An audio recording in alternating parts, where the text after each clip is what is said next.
Alright guys and gals, we've got this 94 Nissan Pathfinder that we've been really in deep working on, and I have done a lot to this. We're getting there. Alright, on this video what we're going to do is rewire the windows, the power windows. I put all this together in another video, and let me try to explain here what's going on. So I did not wire this wrong, but I used the wrong switch. This switch will work fine if you just have one switch per window. The problem was whenever I put a second switch on the same window. So these have a 5-pin, and I've got a relay on every single movement. So each door has 2 relays, one for up and one for down. And what it was is I put those switches in with those relays in. I got all 4 doors to work, and then I added this one. Once I got more relays, I added this in. Maybe it was more switches, but anyway, so I added another set of relays thinking that I could overcome this problem, and it did not work. I searched, did a Google search. I could not find any help anywhere on how I could overcome this. I don't know how the factory does it. They have a what they call it, a window amplifier, something like that. That might be some kind of special item that I would have to figure out how to wire in, but I'm going to just go back with a better looking switch, a better quality switch. These are low amp draw switches, not draw, but what they're able to have an amperage go through them, whatever you call that. This is the switch that I'm going to use. These are 20 amp. 20 amps can go through this, so I do not need relays for these switches. These other ones I think were probably 10 amp, maybe 15, but I didn't feel comfortable, so I went ahead and put the relays.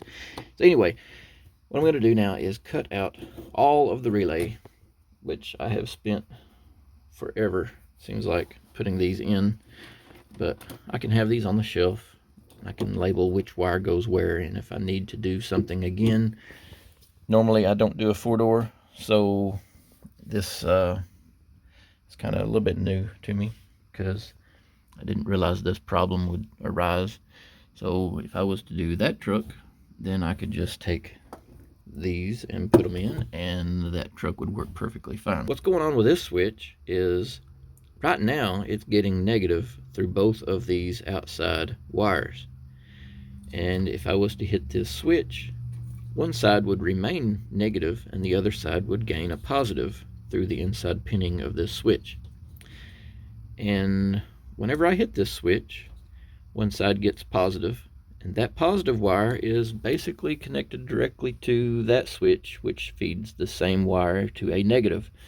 So I have positive and negative hitting head on, and it blows my fuse.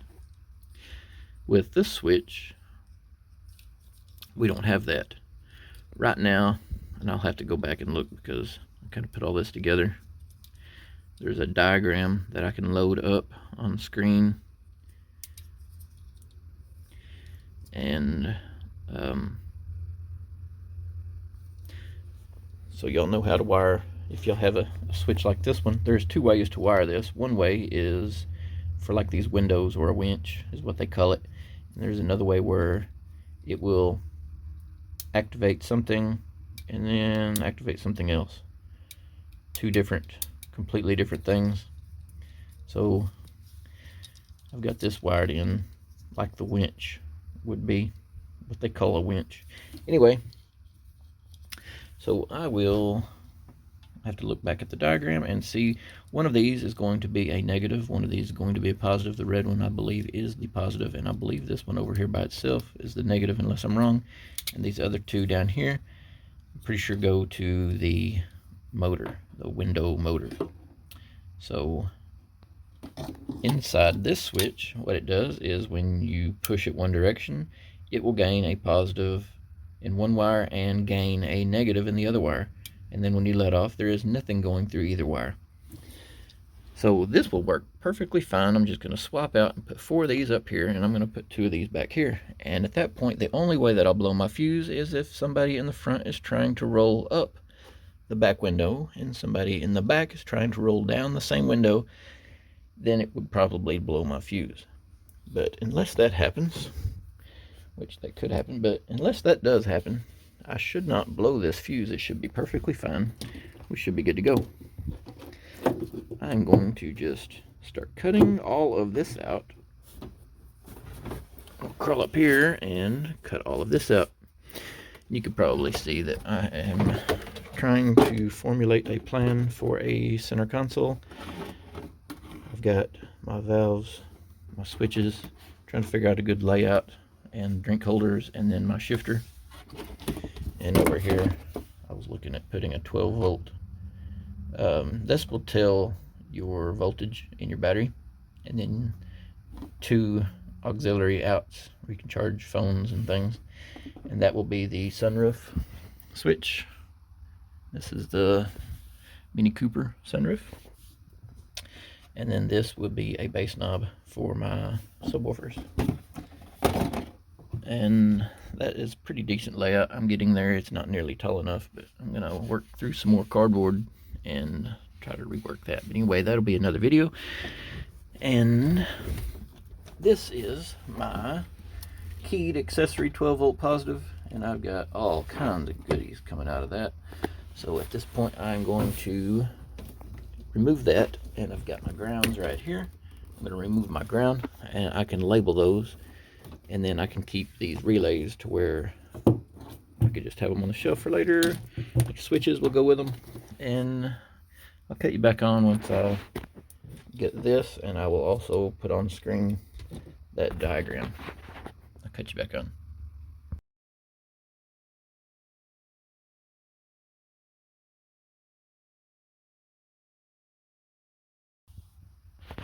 Alright, so what I've got, I'm gonna start building my switch piece here and try to get comfortable back here. I'm just sitting in the back of the Pathfinder.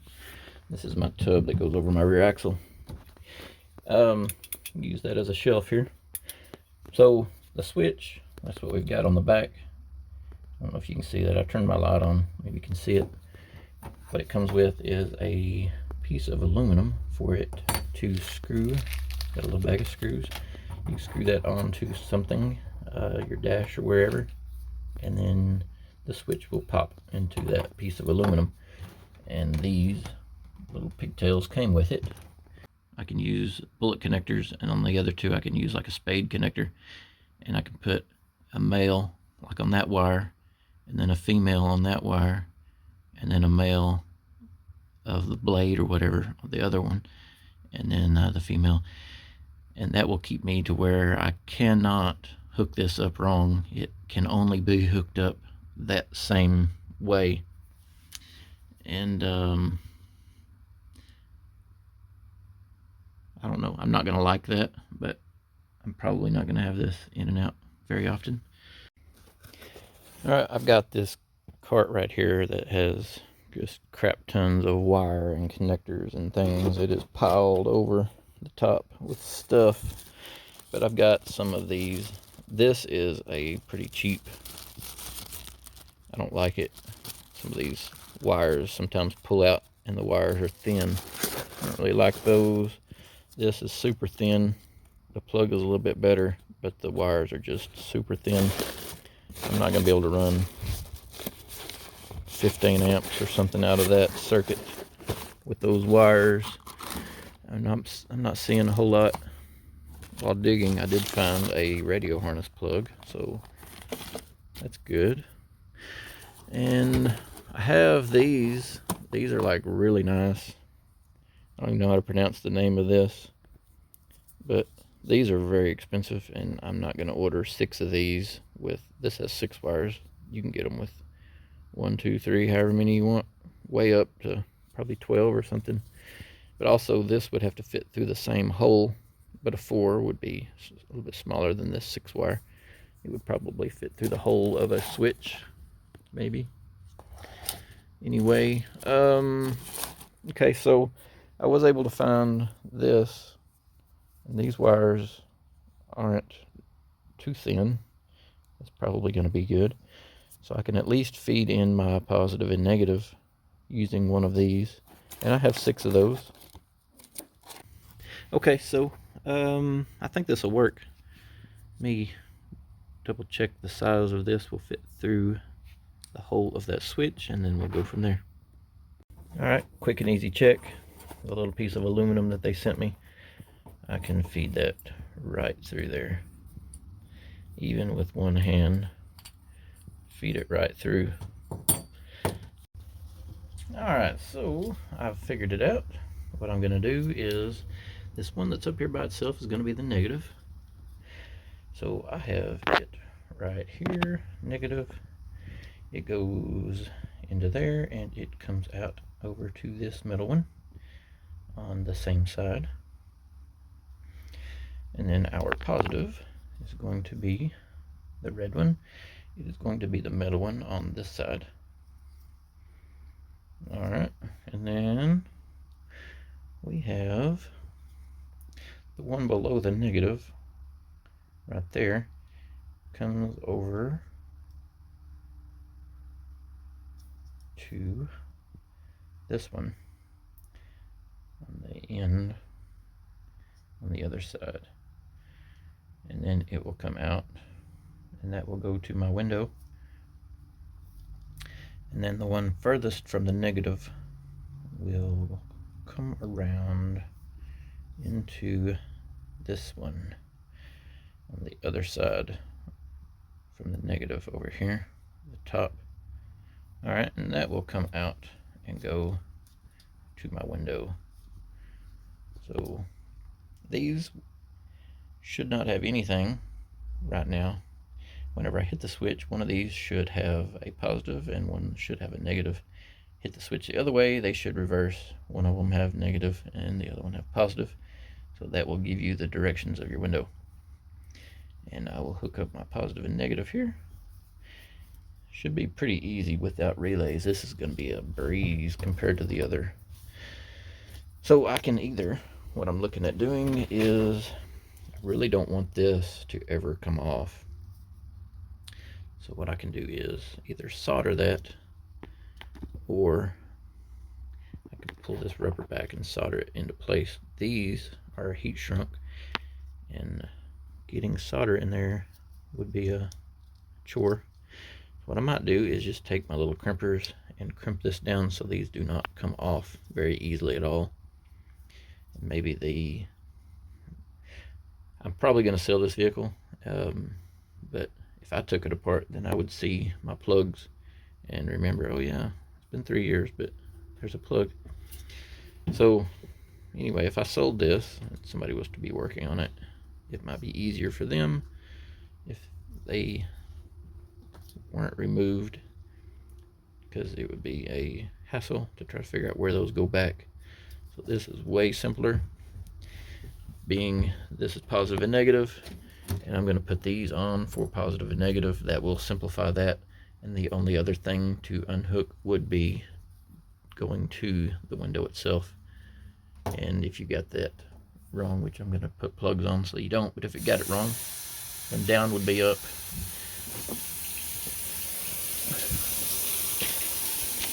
I just sprung a leak. Yay! Alright, now I gotta get in here and fix this. Alright, I will cut you back on in a minute. I really feel like I have more projects than I'll ever get done. I've busted a tile right here. I have to redo some tile, but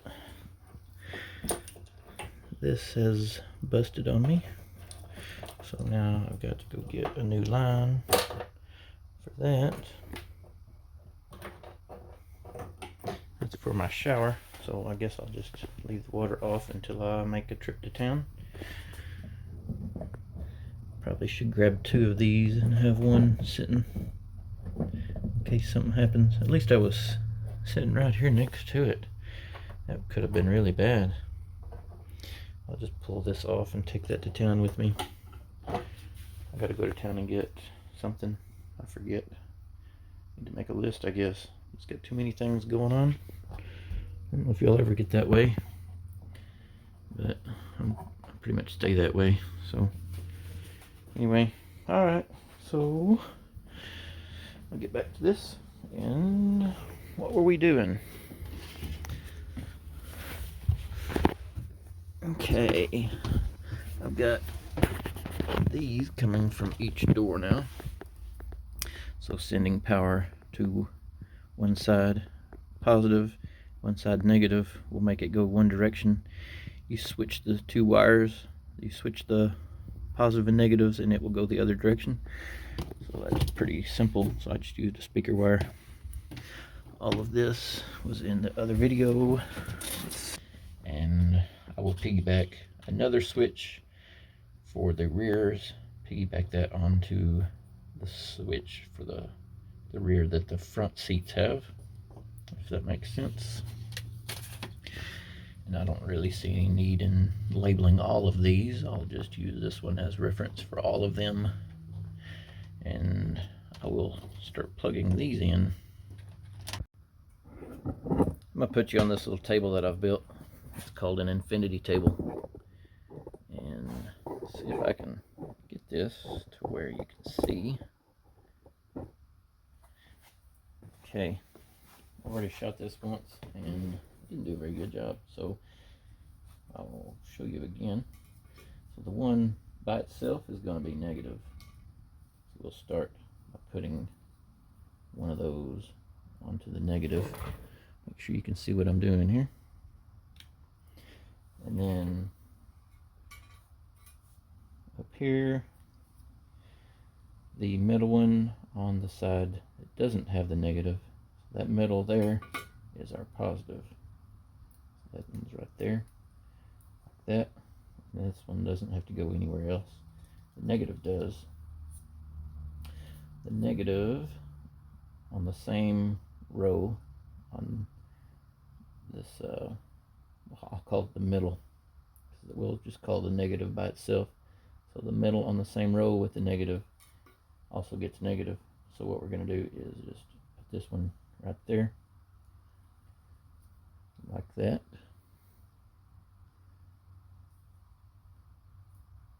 And then now what we got to do, these are the ones that will go to our window. And what we're going to do is same side with the positive. We'll put one like that, and it will pigtail over, let's see, the closest to the negative over here. So flip it over, and it gets kind of tight right here. Everything's getting tight in there. Can't hardly get my hand in there. And then also next to the positive, we're going to put our last one here. Try not to bend it like I just did.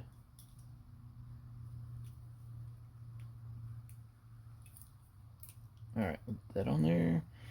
And that one, there's only one place left to go, but I want to make sure that I've got it right, because if not, then something else is wrong. So it will be the same row as the negative, but on the far end down here. So it will get connected to that one. And what that does is, the reason why they're pigtailed over is because sometimes it will get positive and sometimes it will get negative, depending on the direction that you're pushing this. So with those pigtails like that, it will be sending the proper signal to the wire, because these do flip positive and negative. They just reverse back and forth to go the directions. Alright, we're not going to label any of these other ones, but this one that I called by itself is negative, the red is positive. These other two, we will see where they need to go in order for the window to go the correct direction, and get that hooked up accordingly. That is going to be good. Positive and negative, I'm going to take and put this connector here on. I'm going to solder that together and heat shrink it. And then the only thing left to do would be to hook these two up. So these videos are helping me as much as probably helping you. I've kind of got a bad thing. I can't communicate real well, so explaining this is probably getting really confusing. I'm going to give you a better way of doing this. So the one that I'm going to call by itself, that's going to be your negative. And then this row without the negative in the middle is your positive. On this row in the middle, we'll call it middle because we're going to say the negatives by itself. So the middle on this row will be also negative, so you would just loop it over and grab your negative there. So these two blues are your negatives. And then the ones that I don't have anything hooked to, they just make an X. So this one on this corner is hooked to this one on this corner. And then this one on this corner is hooked to this one on this corner. They just make an X.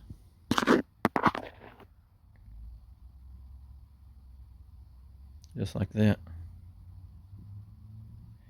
So that's probably going to be a lot easier for you guys. Probably should have explained that the first time. I probably put all of that garbage in this video so you get really confused. And I'll finish this up and then we'll see where we're at after that. Alright, I figured I'd show you guys. In order to solder this together, you have to strip back a little bit of the wire on both wires that you're going to be working with.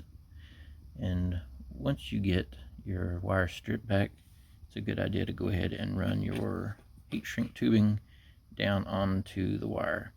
You want it to be a good distance so that it doesn't get warm while your heat shrink will melt down while you're soldering if it gets warm. So I put it way down here so it'll be way out of the way and will not get warm and shrink on me.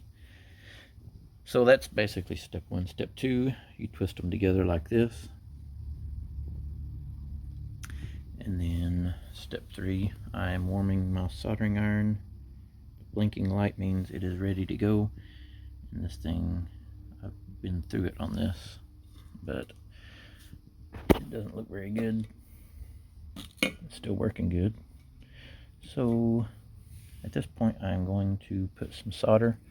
I got some thin solder here. I'm going to solder these up, and then I'm going to pull my heat shrink tubing down and heat that up with my heat gun. I'll cut you back on in a minute. Alright, and then once you get the solder put in, you'll heat it from the bottom and melt your solder in from the top, and it'll just work itself into where it needs to go. And you can pull your heat shrink tubing down and heat that up with a heat gun, and then that is completely put together and we're good on that. I'm gonna get these other ones knocked out. Alright, I got my voltmeter and I'm gonna turn it to where when it gets continuity you will hear a tone.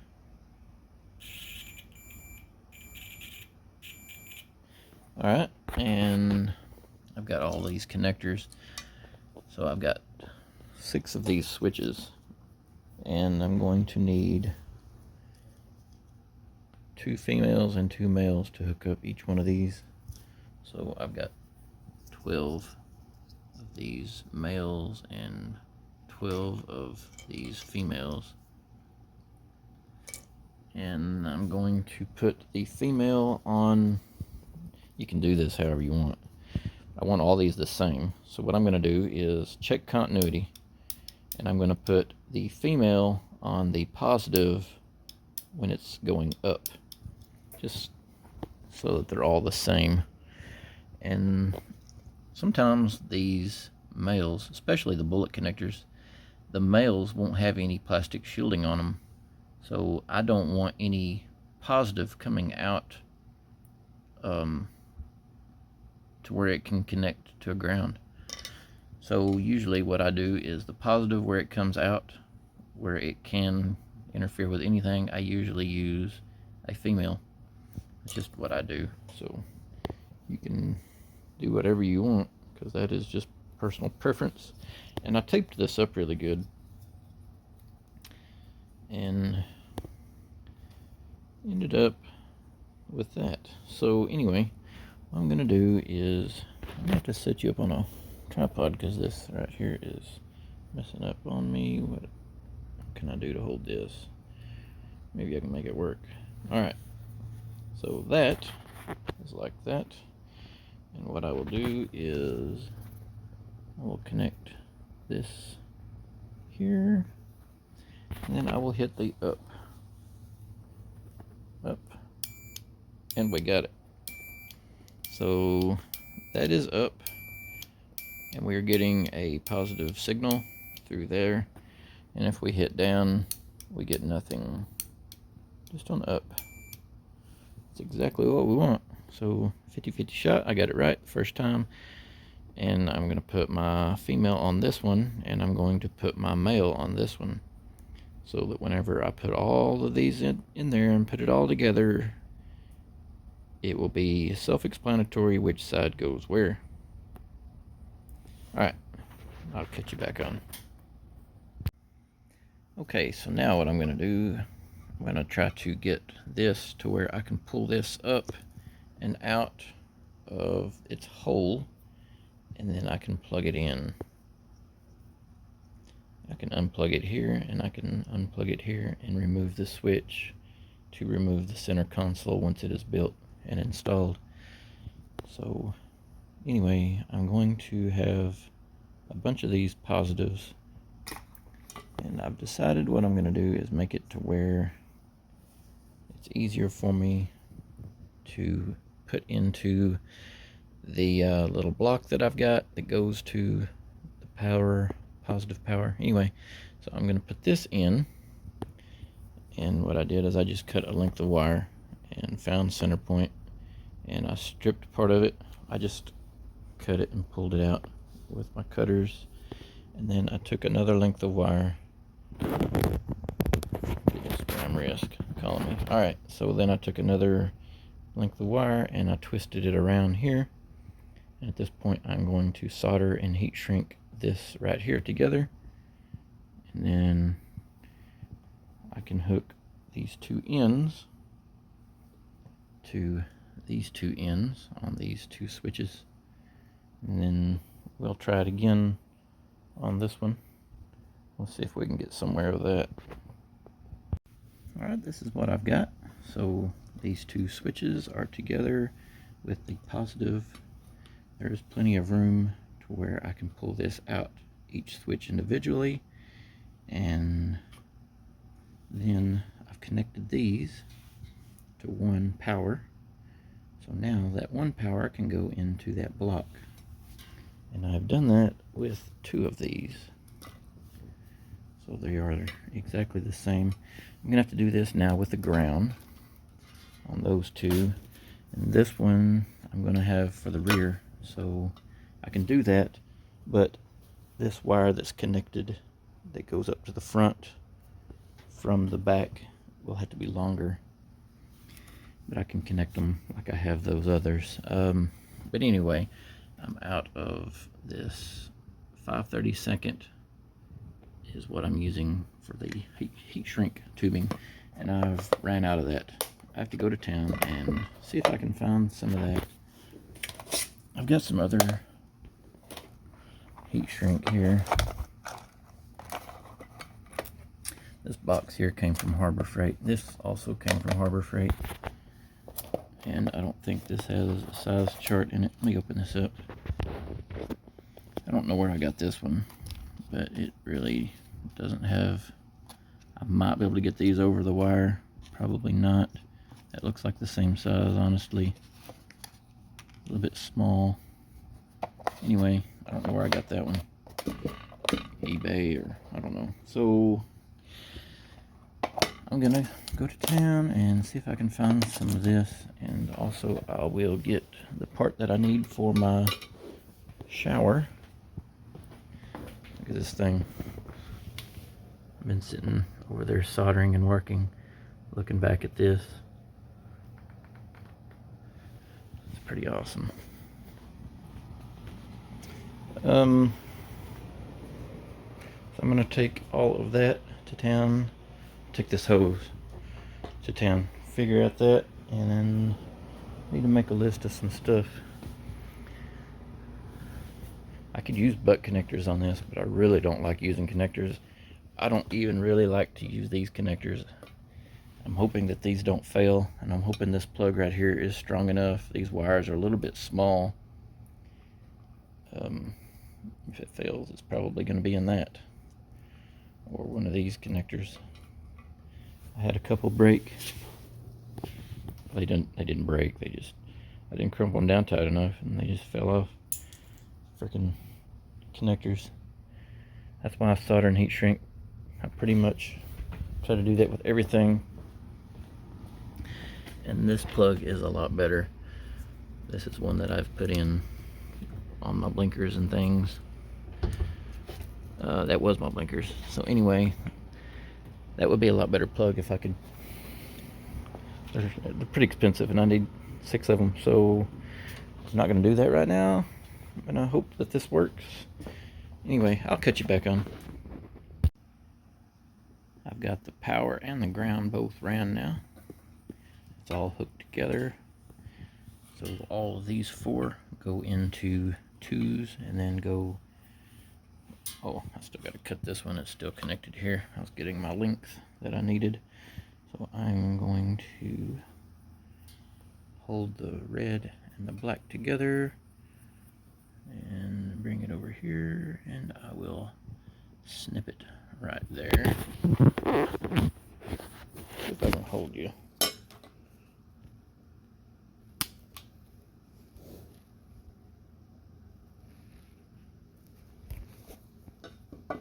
Alright. Now, really that's going to get a connector, so I don't really have to go that far. Stripped off enough there where I could solder, but it's just going to get a ring terminal. And then what I'm going to do is wrap these up. I've already got this one wrapped up. I wrapped up all of that. I wrapped up all here. So I kept these separate so that I can pull those through and unplug those. And I wrapped it all the way to here. Black is going to get a ring terminal. It's going to go around a bolt, and the red is just going to get stripped, and it's going to go inside of that little distribution block connector that I've got that goes off of keyed ignition. And then I will also put in my speaker wire going to the window motors. I'll cut those in just a little bit. I'm going to get this wrapped up right here. I'm running out of electrical tape. This is, I think, Super 33. Yeah, Super 33. Pretty good stuff. Alright, and so I'm pretty much done with those 2 spools. I'm going to have to just get some speaker wire, and I'll keep all of that on hand. So oh yeah, I went to town and they didn't have any 5/32, so I ordered that on eBay, and I ordered 100 foot so I could do a massive project and not run out again. And I've been using the 3/16, which is the next size up. It is a little bit large, but it does work. It actually works pretty decent, so we'll just consider that done. Alright, I'll cut you back on in just a little bit. I'll tell you what, earlier whenever I went to town, I went over to, where did I go? So I've been buying a lot of my tools from Harbor Freight, and these are good strippers. They came from Harbor Freight, but I bought a cheaper set of crimpers, and I didn't like them. These here are really nice. They came from Home Depot, and they're really good. Anyway, so I was able to put all of my connectors on, and none of them fell off while using that tool. So I got all of this put in. I put in my positive to there. I put in all of my grounds to there with ring terminals. Got all of this working, except for, I'm not at all happy about it either, the lights. The light only comes on when you're pushing the button. That really freaking sucks. But at least everything works. So I can roll up and down the back windows.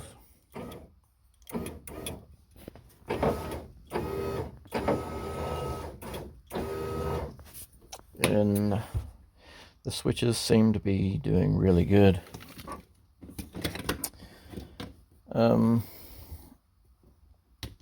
I still gotta tape up this one right here, but it's light. It doesn't even want to work. I don't know what the crap. It's like lighting up the wrong side and stupid. I bought 7 of these switches. I've got one in here somewhere. Before I forget, I'm going to go ahead and tape this right here just to reinforce that wire mainly. Reinforce where it comes into the plug. And I've got all these labeled: right front, right rear, left rear. Everything's labeled so that whenever I pull this out of the center console, I can put the switch back in according to where it needs to be. I've got all the plugs put in, and put like the negative, or I'm sorry, I put the female here and the male here, and then vice versa on this side, so that they cannot be interchanged. So it can only be put in one way. So the up is up and down is down. So I'm not going to end this video until I know that there is no way to fix this, the way they light up.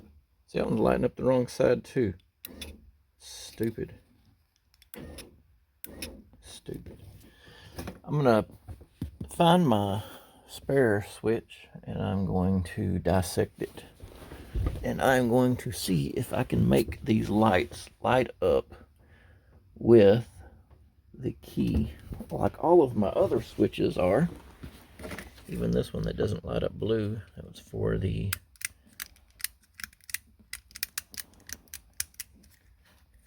sunroof. I pissed it off again. The sunroof has got a mind of its own. There might be a wire that I'm missing. I don't know.